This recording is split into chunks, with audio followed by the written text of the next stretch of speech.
네, 이 시간에는 우리가 지난번에 우리 청소년들이 수련회에 가서 이렇게 열심히 참여하고 정말 그곳에서 우리 사랑누리교회 청소년들이 그야말로 핵심적인 역할들을 감당하고 세상 말로 하면 인싸였습니다. 인싸. 예.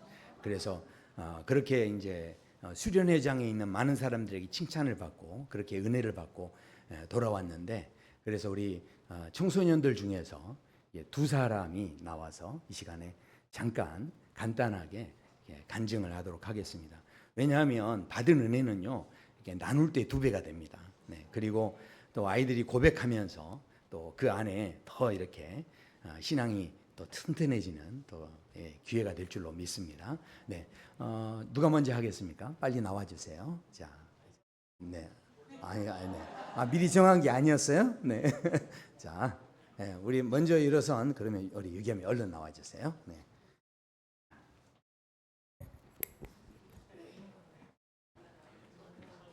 안녕하세요.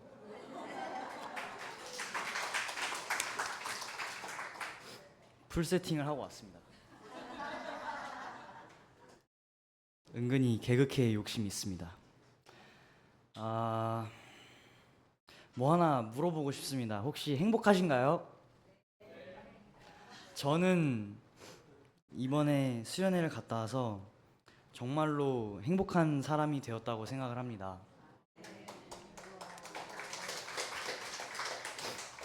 제가 이제 되게 이제 삶에서 되게 가장 바라는 게 행복해지는 거였어서 행복해지려고 매 순간 행복하게 살려고 되게 현실적으로 여러 가지를 했었는데, 살다 보니까 꼭 행복할 수만은 물론 물론 얼마나 살았다고 이제 아직 이제 16년 아니지 16년도 아니지 15년 하고 몇 개월밖에 안 산 놈이 얼마나 살았다고 하지만, 이제 제가 15년 정도 이제 살아보니까 매 순간 행복할 수만은 없었고, 또 이제 행복해지려고 하려다 보니까 되려 더 안 행복해지고 이제 더 슬퍼지고 막 이런 일들이 되게 많았던 것 같아요. 그런데 이제 이번에 수련회 가서 정말 그 3박 4일을 하나님을 위해서만 살았는데, 정말 기도도 많이 하고 예배도 많이 하고 찬양도 진짜 엄청 열심히 재밌게 했던 것 같아요. 그런데 이제 그렇게 하니까 마지막 날 아침 식사에 이제 이런 말씀을 주시더라고요. 이제 너는 행복한 사람이다.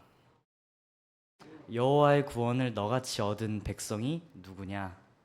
라고 이제 말씀을 주셨는데 너무 좋더라고요. 제가 이제 어떻게 해서도 완전하게 얻을 수 없었던 행복을 하나님은 이제 하나님의 안에서 얻을 수 있는 게 행복이다라고 알려주셨는데 너무 은혜로운 시간이었던 것 같습니다.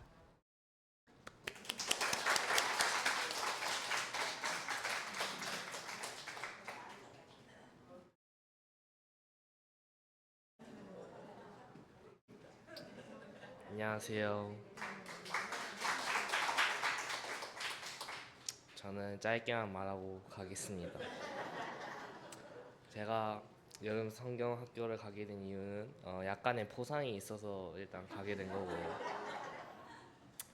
그리고 가서 제 뜻깊은 시간은 서로 서로에게 십자가를 지어주고 서로 서로에게 기도를 해주는 것이었는데, 처음에는 되게 그냥 눈만 감고 있으면 될 줄 알았는데, 뭔가 처음으로 되게 뭔가 애들이 다 옆에서 다 기도를 하고 있으니까 저도 기도를 하게 되는데, 이게 되게 왠지 모르게 되게 뭔지 모를 기분이었고, 그냥 기도를 한다는 게 되게 뜻깊은 시간이었던 것 같습니다. 그리고 일본 여름 성경학교를 통해서 얻게 된 건, 처음에는 교회를 오는 게 그냥 할머니 할아버지 보러 오는 거라고 생각했는데, 뭔가 이번 여름 성경학교를 통해서 뭔가 교회 신앙에 대해서 더 가깝게 다가간 것 같고, 뭔가 하나님에 대한 존재도 믿게 되는 게 뭔가 더 크게 된 것 같습니다. 감사합니다.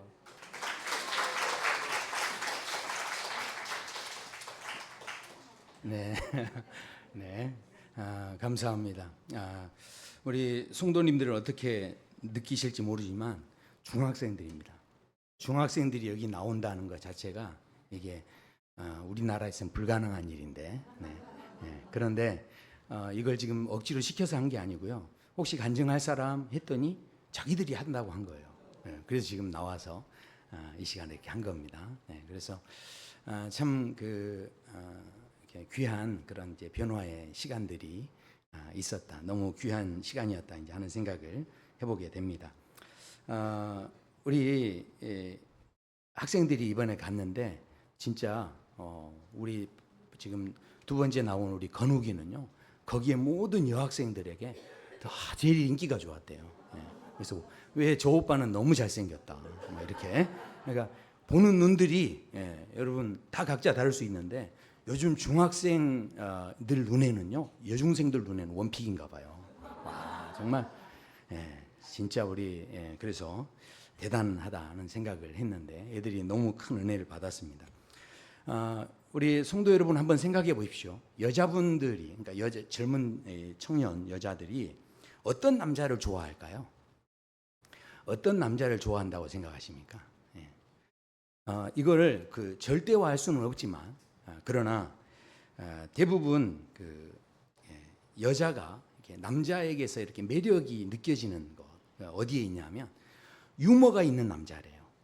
재밌는 남자. 아마 우리의 사는 삶이 너무 팍팍하고 힘들어서 그런가 봐요. 그래서요 지금 시대 가운데 보면 재미있고 유머 있는 남자가 굉장히 인기가 좋습니다. 자, 그런데 생각해 보십시오. 남자들이 그래서요 다 하나같이 자기는 너무 재밌고 싶은 사람이 막 되고 싶어 하는 거예요. 그 증거 중에 하나가 우리 교회에 김모 장로님이 계시는데 되지도 않는 아재 개그를 그렇게 해댑니다. 그러니까 자기가 그렇게 재밌는 사람이 되고 싶어하는 그런 마음이 있는 거예요. 그러니까 모든 남자들에게는 내가 유머 있는 사람, 재치 있는 사람, 그런 사람이 되고 싶은 그런 마음이 있다라는 거죠. 자, 그렇다고 한다면 이와 반대로 자, 남자가 좋아하는 여자는 어떤 여자일까요? 남자가 대부분 좋아하는 여자는 어떤 여자일까요? 일부 예배 때 이야기했더니 이쁜 여자 그러더라고요. 근데 생각해 보십시오. 남자가요, 자기가 유머 있는 남자가 되고 싶어 하는 거지 않습니까? 그런데 여자가 이 반대로 여자가 막 재밌는 이야기를 막 많이 하는 거예요. 여자가 막 그리고 유머 있는 그런 여자인 거죠. 그러면 남자가 좋아할까요? 아니라는 거죠. 남자는 오히려 유머 있는 여자를 좋아하지 않는데요. 그리고요, 남자가 진짜 좋아하는 여자는요, 웃어주는 여자예요. 그러니까 이 진짜 되지도 않는 유머를 했는데 그걸 좋다고 막 웃어주는 거예요. 그러면 그 여자에 그냥 이 남자는 푹 빠질 수밖에 없다라는 거죠. 자, 제가 왜 갑자기 이런 이야기를 드리느냐? 교육이라고 하는 이 단어 속에 영어에 보면 이 교육이 education이라는 그런 단어입니다. 근데 이 단어를 원어에서 라틴어에서 이렇게 풀어보면 밖으로 이끌어내다 이런 뜻입니다. 진짜 교육이 뭐냐? 그것은 바로 그 사람에게 있는 여러 가지 장점을 이렇게 끌어내주는 거예요. 이끌어주는 것. 그렇다라는 거죠.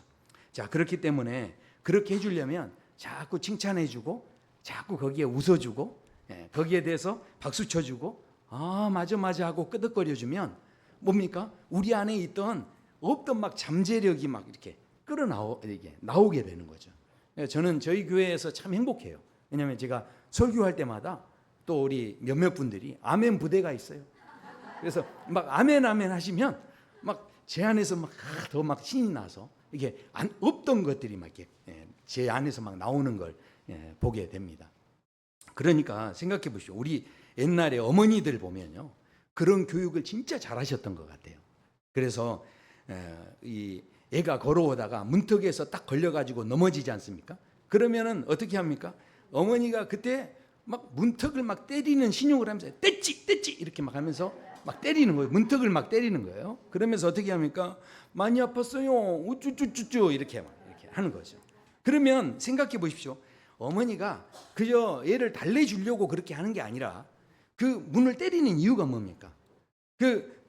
이 문턱을 때리는 이유가 이 너를 아프게 했던 이 문턱은 너한테는 아무것도 아니라는 거예요. 내가 너를 그만큼 사랑하고 그러니까 저런 건 문제되지 않는다. 이제 그거를 이제 알려주는 거죠. 그러니까 자신감이 딱 생겨가지고 어떻게 합니까? 이제 눈물이 탁 그쳐지는 거죠. 그러니까 생각해 보십시오. 우리가 인생을 살아갈 때 정말 중요한 것, 우리의 삶 속에 내가 미처 생각하지 못했던 내 모습을 이렇게 끌어내 줄 수 있다는 것. 저는요 너무 놀랐어요. 우리 이 중등부 우리 이제 학생들이 다 이렇게 숫기가 없어가지고 앞에 나서는 것 자체를 실은 좋아하지 않을 나이죠. 그런데도 불구하고 나와서 저렇게 자기 받은 은혜를 이렇게 나눌 수 있다는 것이 너무너무 감사하더라고요. 그래서 오늘 제가 설교 시간에 잠깐 이렇게 나눔을 가졌습니다. 오늘 본문을 볼 때도요, 저는 이 어머니가 자식을 대하듯이 하나님께서 오늘 본문에 등장하는 이 요셉에 대해서 우쭈쭈쭈하는 어떤 그런 마음을 가지고 하나님께서 이 요셉을 대하고 계시는구나 하는 것을 제 그런 느낌을 받게 됩니다. 왜냐하면 요셉의 인생을 생각하면요, 실은 요셉이 문턱에 걸려 넘어지는 것 같은 그런 억울한 일들이 굉장히 많이 있었거든요. 요셉이 그렇게 태어나려고 태어난 게 아니죠. 리브가의 아들로 태어나서 그 야곱의 사랑을 그렇게 받게 되는 것 자체가 그 형제들에게 미움의 대상이 될 줄은 실은 꿈에도 몰랐죠. 자기가 선택한 게 아닌데, 그런데 괜히 태어나 보니까 미움을 받고 있는 거예요. 그랬을 때 얼마나 억울했겠습니까? 그뿐만이 아니죠. 하나님께서 꿈을 꾸게 하셔가지고 그 꿈을 너무 신기해서 그냥 이야기한 것뿐인데 그 꿈 때문에 형제들이 죽일 만큼 미워하게 되는, 더욱더 미움을 받게 되는 그 자리에 설 줄은 자기 생각도 못했던 거죠. 그렇기 때문에 자기 진심과는 전혀 상관없는 일들이 일어날 때 마치 너무너무 실은 억울한 그런 상황이었겠죠. 결국은 보디발의 집에 팔려가서 거기에서 그래도 낙심하지 않고 최선을 다해서 성실하게 그 삶의 자리를 지켰는데, 그러다가 그 집안의 총리로 세워지고 잘 자리 잡아가는 것 같았는데 보디발의 아내라고 하는 여인이 유혹할 때 이때 이 요셉이 이 지켜야 할 선을 넘지 않았다는 거죠. 그 다른 건 다 내가 마음대로 해도 주인의 것은 내가 손댈 수 없다. 그러니까 이 그 정해진 선을 넘지 않는 그 신실함을 가지고 있었다라는 거죠. 그런데 그렇게 성실하면 뭐 합니까? 오히려 그것 때문에 누명을 써가지고 그래서 감옥에 들어가는, 그야말로 이게 억울함이 너무 사무칠 수밖에 없는 그런 그 삶의 자리가 바로 요셉이었다라는 겁니다. 자, 저는 그런 생각을 해요. 요셉이 그동안 얼마나 잘했겠습니까? 그런데 그동안 그렇게 잘했던 것들이 그 오해 하나 받은 것 때문에요, 와르르 다 무너지게 되는, 그동안 내가 얼마나 잘 살아왔는지는 중요하지 않은 거예요. 한 번 오해받았는데 이게 아직 뭐 실증이 된 것도 아닌데도 불구하고 그 문제 때문에 그 인생이 다 무너져서 결국은 감옥에 들어가야 되는 이런 상황이 됐다는 것. 인생을 생각할 때 이런 억울함이 어디 있겠습니까? 그런 상황 속에서 그 누구도 요셉이 얼마나 성실했는지를 기억해 주지 않는 그런 상황 속에서 감옥 생활 가운데 요셉에게 성경은 이렇게 이야기합니다. 요셉의 인생이 어떤 인생이었는지 성경에서 이렇게 말씀하죠. 오늘 우리가 읽었던 창세기 40장이 시작되기 전에 이제 감옥에 들어간 이 요셉은, 자, 성경에서 뭐라고 이야기하느냐? 여호와께서 요셉과 함께 하시고, 그리고 23절에 보면 여호와께서 요셉과 함께 하심이라, 여호와께서 그를 범사에 형통하게 하셨더라. 분명히 함께 하셨다, 형통하게 하셨다 하는데 이해가 됩니까? 지금 여러 가지 너무너무 억울한 상황 가운데 자기 앞에 그 문턱에 걸려 넘어졌던 그런 인생을 살았던 이 요셉이고, 말로 할 수 없는 그런 분한 마음이 있을 수 있는데, 그런데 한 가지도 뭔가 잘 된 게 없는데 우리가 인간적으로 봤을 때는 이 형통하다는 것은 뭔가 일이 술술 잘 풀려야 되는 건데 일이 꼬이고 꼬여서 감옥에 간 인생인데, 그런데 성경에서는 이 요셉이 하나님과 함께 했던 사람이고 하나님이 함께함으로 형통했다라고 하니 이 말씀이 도대체 이해가 되냐는 거죠.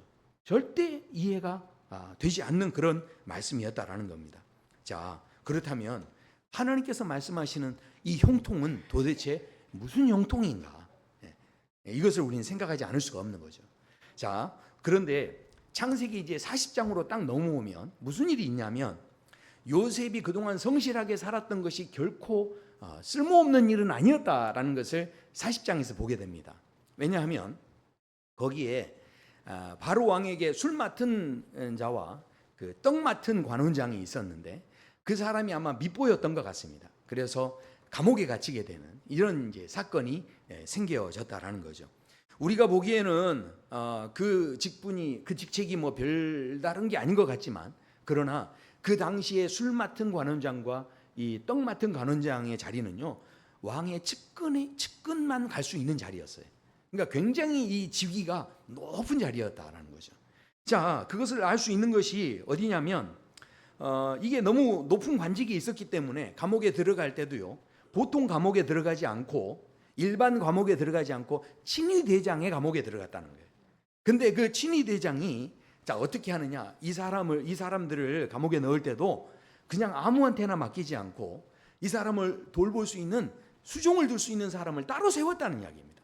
자, 그래서 4절에 이렇게 이야기합니다. 친위대장이 요셉에게 그 수종을 들게 하며 요셉이 그들을 섬겼더라. 그러니까 요셉이 거기에서도 인정을 받고 그렇게 수종을 들고 섬기는 아주 높은 관직에 있는 사람을 이렇게 받들어 모시는 이제 이런 일을 감당을 했다는데 여기에서 진짜로 놀라운 게 있습니다. 그게 뭐냐면 이 친위 대장이 바로 보디발이었다는 거예요. 그러니까 생각해 보십시오. 보디발은 지금 뭡니까? 이 보디발 입장에서 보면 자기 아내를 겁탈하려다가 걸려가지고 지금 감옥에 들어간 사람이 요셉인데 이 사람은 실은 이 죽여도 시원치 않은 사람일 수 있는데 이 사람을 책임자로 세웠다는 것은 자 무엇을 이야기합니까? 결국은 보디발도 이 지금 말이 안 되는 이야기죠. 그런데도 불구하고 이 요셉을 거기에 수종드는 책임자로 세웠다라는 것은 보디발이 사실은 요셉이 자기 아내를 겁탈하려고 한 것이 아니었다는 것을 어느 정도는 알고 있었다는 이야기죠. 그러니까 이게 무슨 이야기입니까? 그 당시 상황 속에서 이 문제를 더 이상 키워봐야 집안의 부끄러움만 될 수 있으니까 그러니까 얼른 요셉을 가둬 넣어버리고 이를 얼른 마무리해 버리려고 아마 했던 것 같습니다. 그런데도 불구하고 요셉이 너무나 성실했기 때문에 보디발은 그 요셉을 알고 있었고 그래서 결정적으로 이렇게 이제 이 높은 관직에 있는 사람들을 돌보는 일이 생겼을 때 그때 누구를 찾았냐면 요셉을 다시 찾았다라는 거죠. 자, 그러니까 그 세상 사람들 다 몰라줘도 결국 하나님께서 그 성실한 삶에 그 착실하게 살았던 그 삶을 결국은 인정받게 하시는 그런 이제 은혜가 있었다는 것이죠. 그러나 저는 오늘 겨우 사람들에게 인정받는 그 차원을 지금 말씀드리려는 게 아닙니다. 요셉이 받았던 진짜 복이 있어요. 그게 뭐냐면 사람한테 인정받고 결국은 내가 성실하게 살았더니 빛을 보는구나 이게 아니고 이런 억울한 상황 속에서 이 요셉이 그 감옥 속에서 이 여러 가지 그 어려움들이 있었지만 그러나 늘 자기를 이렇게 넘어지게 하는 그 억울한 상황들이 자기 앞에 겹겹이 쌓여 있었지만 그러나 그 시간들을 지낼 때 이 요셉이요 그 마음에 분노하고 억울해하고 뭐 이런 마음에 사로잡혀 있지 않았다라는 거예요. 그 모든 순간 속에서 이 요셉이 마음에 평안함이 있었고 자유함이 있었다라는 겁니다. 아니 제가 어떻게 그렇게 말씀드릴 수 있느냐 생각해 보십시오. 그래서요 지금 이 감옥에서 이 두 관직을 가진 사람들이 꿈을 꿨는데 그 꿈이 심란한 꿈이었어요. 그래서 걱정이 돼서 이 사람들이 그 꿈 때문에 잠을 이루지 못할 정도로 무슨 꿈인지를 몰라서 이렇게 헤매고 있는데 그때 이 요셉이 이 두 사람을 보면서 이렇게 이야기합니다. 그들에게 근심의 빛이 있는지라 어찌하여 오늘 당신의 얼굴에 근심의 빛이 있나이까 이렇게 질문했다는 거죠. 생각해 보십시오. 지금 오지랖이 넓어도 너무 넓은 거 아닙니까? 아니 자기 코가 석자죠. 자기가 지금 감옥에 있고 누가 누구를 지금 돌봅니까? 어떤 의미에서는 자기가 지금 인생이 앞으로 어떻게 될지는 모르는 상황이기 때문에 자기 앞가름하기도 지금 시원치 않은 그런 입장에 있는데 이런 요셉이 뭘 봤다는 겁니까? 그 이 감옥에 갇혀 있는 그 두 관직을 가진 사람의 마음에 그 얼굴에 근심이 있는 걸 봤다는 이야기예요. 자, 그것은 무슨 이야기입니까? 비록 감옥에 있었지만 이 요셉의 마음에는요 내적인 평안함이 있었다는 거죠. 생각해 보십시오. 우리가 인생을 살아갈 때요 자기가 힘들지 않습니까? 그러면 절대 남이 안 보입니다. 자기가 막 죽을 만큼 힘들다. 그런데 남이 보입니까? 절대 그럴 수 없죠. 그러니까 지금 이 요셉은요 이 감옥에 있지만 비록 그 수많은 억울한 일들을 많이 당했지만 거기에서 막 분이 차오르고 거기에 대해서 막 미운 마음, 원망하는 마음이 차 있었다면 절대로 남의 어떤 근심을 볼 수가 없었죠. 그런데 지금 이 상황 속에서 그 마음에 얼마나 놀라운 평안함이 있었으면 그 마음이 너무나 여유가 있고요. 그 마음 자체가 너그러워지는 그런 마음이 있지 않으면 절대로 뭐가 필요합니까? 내가 도와줄까요? 이렇게 말하기가 어려운 거죠. 그렇다면 결국 무슨 이야기입니까? 하나님께서 함께 하셨다는 것은 다른 것이 아니라 그 어려운 중에도 하나님께서 요셉에게 함께 하셔서 그 억울한 감정에 붙잡히지 않게 하셨다는 거예요. 거기에 매이지 않게 하셨다는 것이죠. 그래서 세상에서 줄 수 없는 평안을 이 요셉에게 주셨기 때문에 요셉이 바로 이 감옥에서 꿈 때문에 어려워하고 있는 이 두 사람에게 도움을 청하기에 나갔다라는 겁니다. 물론 요셉이요 억울한 감정이 없었던 게 아니에요. 요셉도 사람인데 어떻게 이 억울한 감정이 없겠습니까? 그러나 그 억울한 감정에 매여 있질 않았다는 겁니다. 이 오늘 말씀에 40장에 보면 14절 15절에 이렇게 돼 있어요. 나중에 이제 술관원장이 잘 되면 나를 이렇게 해주세요 하면서 부탁을 할 때 이런 이야기를 합니다. 당신이 잘 되시면 나를 생각하시고 내게 은혜를 베푸셔서 내 사정을 바로에게 아뢰어 주십시오. 그러니까 내 사정을 아뢰어 달라는 거예요. 그러면서 뭐라고 합니까? 나는 히브리 땅에서 끌려온 자라, 끌려온 자. 그리고 여기서도 옥에 갇힐 일은 행하지 않은 자라는 거죠. 그러니까 지금 이 요셉의 마음에는 억울한 마음이 있는 겁니까? 없는 겁니까? 있는 거죠. 난 지금 너무나 억울한 사람입니다. 이게 없는 게 아니에요. 이런 감정이 있었지만 이 감정에 휘둘리거나 이 감정에 끌려다니지를 않았다라는 거죠. 여기에 매이지 않고 그렇게 다른 사람을 도울 수 있는 자리까지 설 수 있는 마음의 여유가 있었다라는 겁니다. 사람이요 억울한 일을 당하지 않습니까? 그러면요 그 억울함에 막 복받쳐 오르는 그런 감정이 탁 울컥하고 이렇게 생기면요 그 다음부터는요 이 사람이요 그 다음부터는 이제 소극적이 되는 거예요. 그래서 움츠러들고요. 야, 내가 이렇게까지 성실하게 살아야 될 필요가 있을까? 그렇게 내가 성실하게 살아봐야 뭐해? 그냥 한순간에 옥에 갇혀버리는 건데. 자, 그러면 내가 뭐 알아주는 사람도 없는데 내가 언제까지 이렇게 살아야 돼? 이런 생각을 충분히 가질 수 있죠. 그런데도 불구하고 요셉은 그런 생각 추호도 하지 않고 어떻게 했다는 겁니까? 그 근심에 찬 사람들을 관찰하고 쳐다볼 수 있는 마음이 있었다라는 겁니다.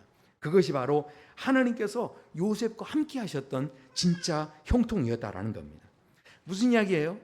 요셉은요 아마 제가 직접 보진 않았지만 하나님께서 어렵고 억울할 때 하나님께서 문턱을 치시면서 뗐지 하면서 우쭈쭈 이렇게 아마 요셉이 그런 하나님을 만난 거예요. 그러니까 그런 하나님 안에 있었기 때문에 이런 자유함이 있는 거죠. 자, 그래서요 두 사람에게 꿈을 해석해 줄 때도 어떻게 해석을 하냐면 이렇게 해석을 합니다. 그들이 그에게 이르되 우리가 꿈을 꾸었으나 이를 해석할 자가 없도다. 요셉이 그들에게 이르되 해석은 하나님께 있지 아니하나이까 청하건대 내게 이루소서 그렇게 이야기합니다. 그러니까 해석은 하나님께 있다는 거예요. 자, 이것을 보면요 꿈 해석이 하나님만 하실 수 있는 거다 우리가 이렇게 이제 해석할 수 있지만 그러나 그것도 맞는 말이지만 여기에서 좀 더 우리가 정확하게 알아야 하는 것은 인간의 모든 운명은요 하나님께 달려 있다는 거예요. 지금 이게 무슨 이야기냐? 세상 사람들은요 인간의 운명을 어떻게 볼까요? 어디서부터 어디까지를 운명이라고 볼까요? 세상 사람들이 생각하는 운명 그게 뭘까요? 자, 그것은요 태어날 때부터 죽을 때까지를 인간의 운명이라고 이야기합니다. 그리고 그 안에서 이루어지는 모든 일을요 팔자라고 하죠. 그게 세상 사람들이 생각하는 운명이에요. 자, 그런데 하나님께서 보시는 운명은 뭐냐? 성경에서는요, 우리 인생에 대해서 하나님이 보시는 운명이 있어요. 그게 뭐냐면 바로 에베소서 1장에 이렇게 말씀합니다. 곧 창세 전에 우리를 택하셨다는 거예요. 세상 사람들은 태어날 때부터 우리 운명이 시작된다고 생각하는데 하나님께서는요, 창세 전부터 우리를 택하셨다는 거예요. 그런데요, 너무 놀라운 것은 어떻게 합니까? 그 사랑 안에서 그 앞에 거룩하고 흠이 없게 하시려고 결국은 뭡니까? 마지막 때, 영원히 영원한 우리의 마지막 때, 우리가 죽을 때가 아니고요, 그 마지막 때 하나님 앞에 서는 그 날까지 우리를 온전하게 세우시려고 하시는 하나님의 계획이 있다는 거죠. 그러니까 하나님이 생각하시는 운명은 뭐냐면 창세 전부터 시작해서 주님 앞에 서는 그날까지가 바로 인간의 운명입니다. 그런데 그 운명을요, 그냥 된 게 아니라는 거예요. 예정됐다는 거죠. 하나님께서 택하셨다라는 겁니다. 자, 이게 지금 도대체 무슨 이야기인가? 요셉이 꿈을 해석하면서 지금 이 두 사람의 인생에 대해서 이야기하는데, 사흘 안에 당신들이 이제 한 사람은 죽게 될 것이고 한 사람은 살게 될 것입니다. 이런 이야기를 한 겁니다.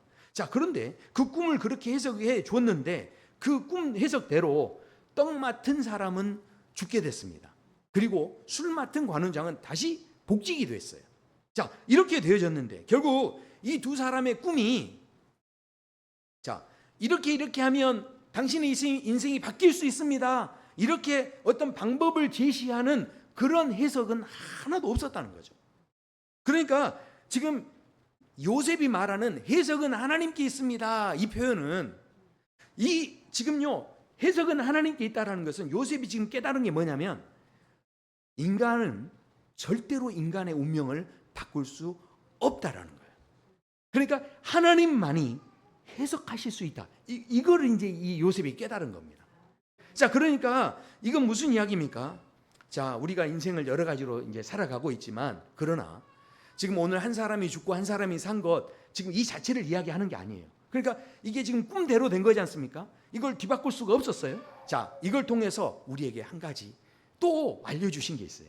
그 꿈에 대한 해석을 누구를 통해 알려주신 겁니까? 바로 예수님을 우리에게 보내시면서 우리 인생에 대해서, 우리 인생의 운명에 대해서 하나님께서 누구도 바꿀 수 없는 한 가지 귀중한 사실을 알려주셨는데, 이 땅에 모든 죄 지은 사람은 사망에 이르게 된다는 거예요. 그런데 그 사망에 이르게 된다 하지만, 그러나 예수 그리스도의 피의 은혜를 입은 사람은 반드시 그 죄에서 사함을 받고 하나님의 부활의 영광, 예수님께서 부활하신 그 부활의 영광의 자리에 서게 될 수 있다라는 것을 말씀하셨는데, 이것은요 결국 뭡니까? 우리 인간에게 주어진 운명이라는 거예요. 누구도 바꿀 수 없다라는 거죠. 다른 방법은 전혀 없다는 겁니다.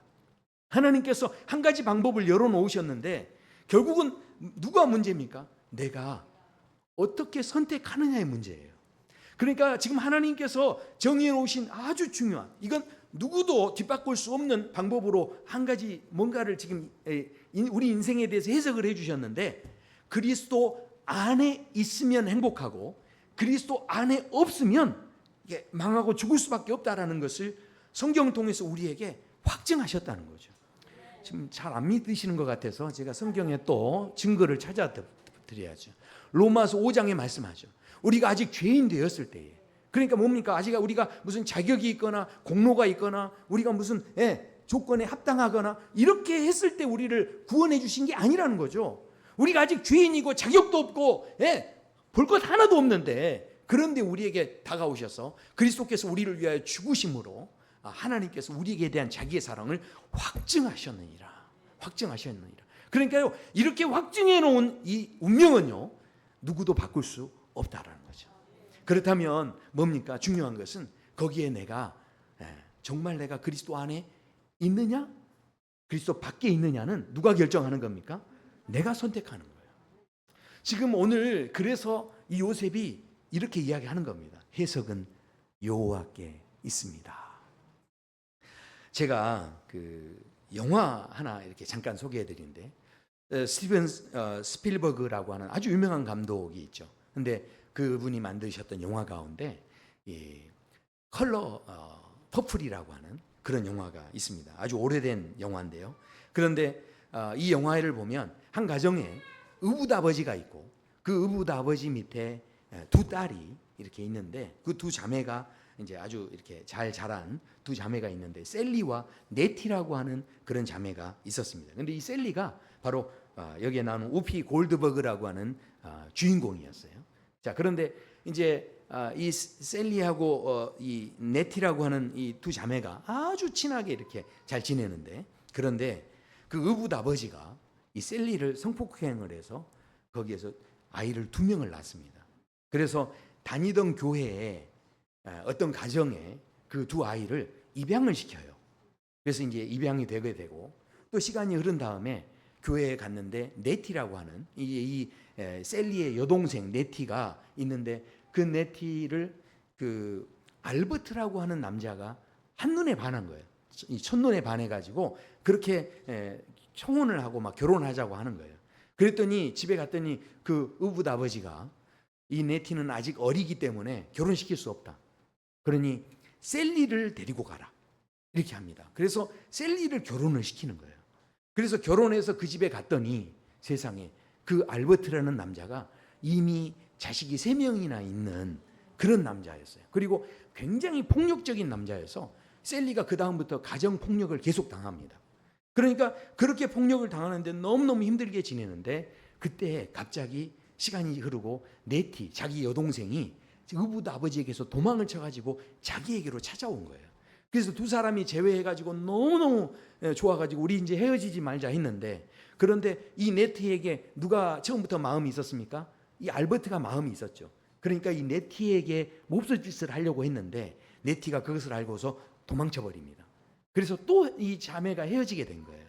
나중에 이 셀리가요, 이 네티에 대한 소식을 듣게 되는데, 세상에 이 네티가 아프리카 선교사가 된 거예요.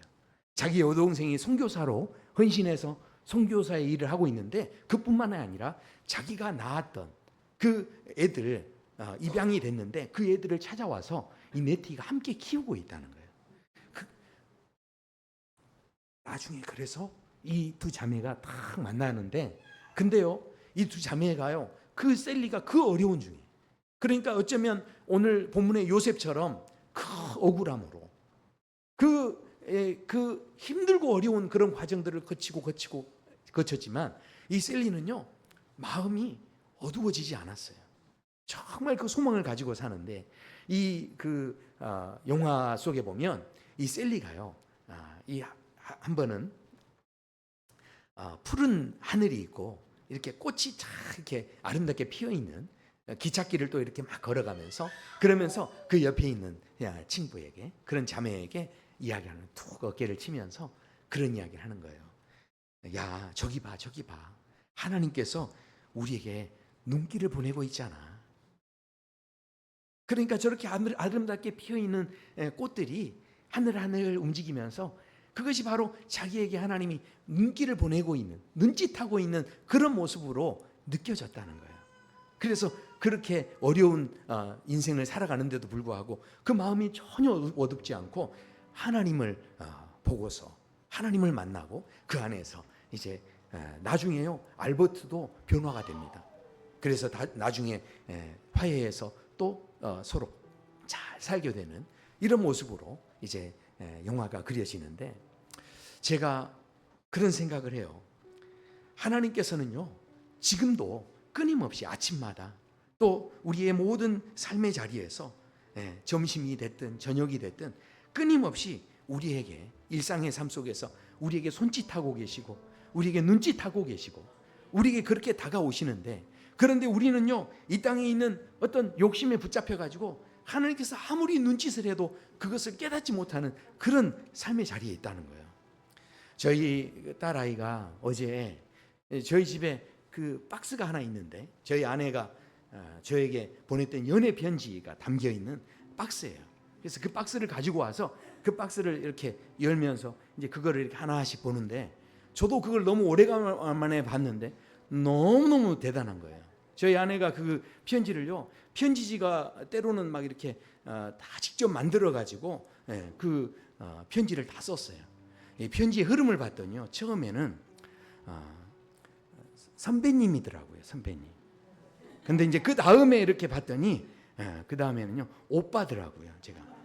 그래서 그 오빠에 대한 그 사랑하는 마음을 막 담아서 이렇게 썼는데 제가 보는데 와 이게 너무 막 가슴이 울컥하고 야 우리 아내가 나를 이렇게까지 생각했었구나. 그게 다시 추억이 되니까 너무너무 막 이게 좋더라고요. 근데 그 다음에 보니까요 화준 씨로 바뀌었어요.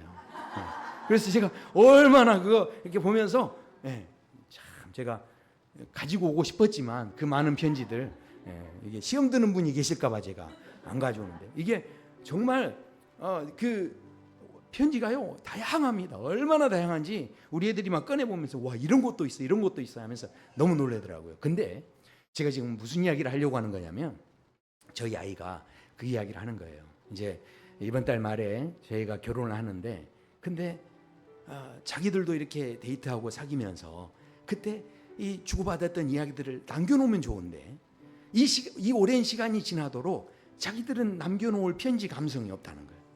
남겨놓은 흔적이 없는 거예요.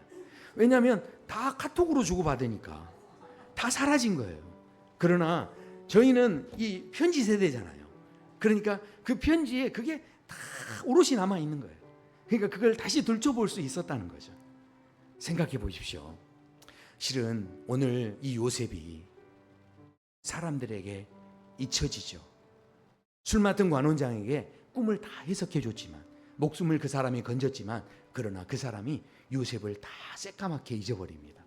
그런데 놀랍게도 하나님께서는 세상 사람 다 잊어버려도 하나님은 요셉을 잊지 않으셨죠. 그래서 결국은 그 요셉을 그 감옥에서 잊혀진 그 2년의 시간들 그 얼마나 참 서글펐겠어요. 그러나 그 시간 속에서 다시 끄집어내 주셔서 총리의 자리에 세워주시고 그 모든 민족을 구원하는 그런 자리에 세워주셨다라는 거죠. 우리가요 그래서 그런 생각을 했어요. 우리 아이들이 나누었던 그 대화들 비록 카톡으로 다 사라졌을지 모르지만 그러나 하나님께서는 기억하고 계신다는 거예요. 사랑하는 성도 여러분, 날마다 이렇게 와서 지금 예배드리고 주님 앞에 와서 이렇게 앉아있는 이 시간들 어쩌면 내가 그때 그랬어? 이렇게 생각될 만큼 우리는 어쩌면 이 시간들을 다 잊어버릴 거예요. 내가 그때 어떤 마음으로 예배 드렸는지 아마 하나도 생각이 안 날 거예요. 그러나 하나님께서는 이 모든 순간들을 다 기억하고 계신다는 거예요. 하나님께서는 우리의 모든 삶의 자리에서 아직도 계속 눈짓하고 계시고 손짓하고 계시고 그러면서 그리스도 안에 있기를 원하시고 그 안에서 정말 하나님 안에서 이 세상에 그 억울한 일이 많은 이 세상 속에서 그것들을 다 떼찌 해주시면서 우쭈쭈 하시면서 우리에게 다가와 주시는 그 하나님을요 우리의 삶의 자리에서 경험하기 원하시고 만나기 원하시고 그래서 세상이 줄 수 없는 평강의 은혜 그 어떤 것에도 흔들리지 않는 그런 믿음의 자리에 서기를 원하신다라는 것이죠. 우리 함께 찬양하시겠습니다.